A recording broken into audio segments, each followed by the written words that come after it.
Whenever I think about creating great change in an organization or bringing together a new group of people, I think about how do I make sure that we operate as effectively as possible.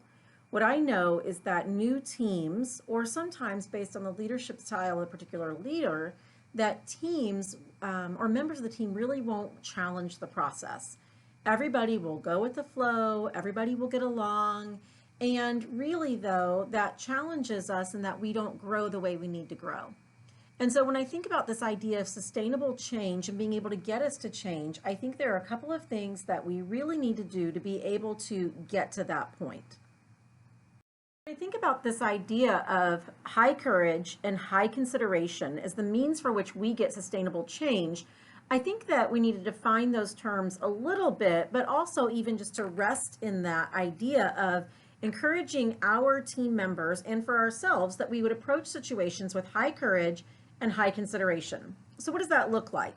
Well, high courage, we have all sorts of people who have high courage. They'll tell you exactly what they think, when they think it, how they think it, and they won't really approach you with any sort of consideration, but rather they'll just have all sorts of courage.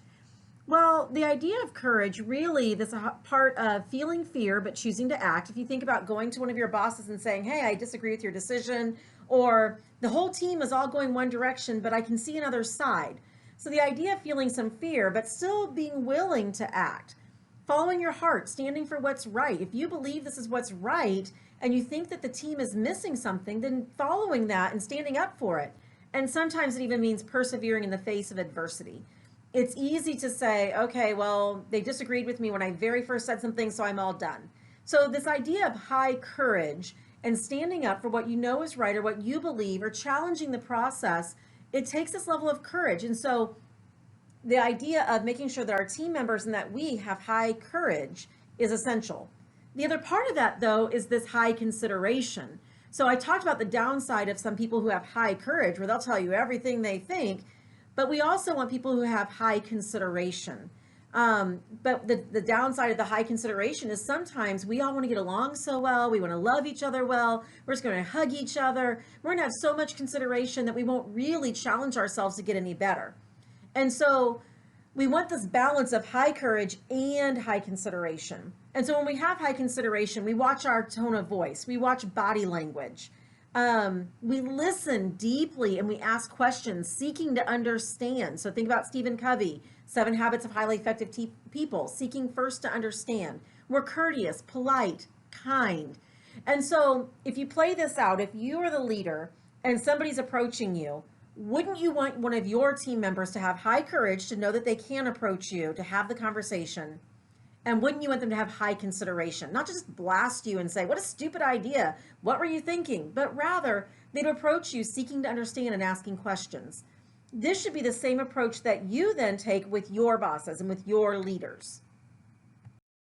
So, if you agree that in order for a team to get along well and to work effectively and to really create sustainable change, that the team members need to approach each other with high courage and high consideration, you need to step back then as a leader and ask yourself some questions to see how you're doing on this. Do you create a space where employees and colleagues know that they can challenge the process, that they can approach you when they disagree with the decision or if they have questions about a decision? Do you create an environment that during team meetings or faculty meetings that every person knows they have a valuable voice and that you want to hear it, even if it goes against what the rest of the team is saying in that moment?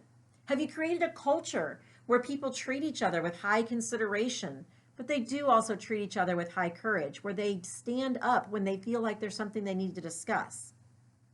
But also, how are you doing with your own bosses? Are you approaching your bosses with high consideration and high courage? Are you at a position where you're able to say, hey, I disagree with this, I have some questions? Or do you find it's best just to keep your mouth shut? And so what can you do about that culture, and how can you carefully monitor the way you approach scenarios to make sure you're having high consideration when you're approaching them? Finally, when you think about your teaming, when you think about employees, when you think about your bosses, when you think about your workplace environment and how you're functioning in that workplace environment, would you say that you're more likely to challenge the process or go with the flow?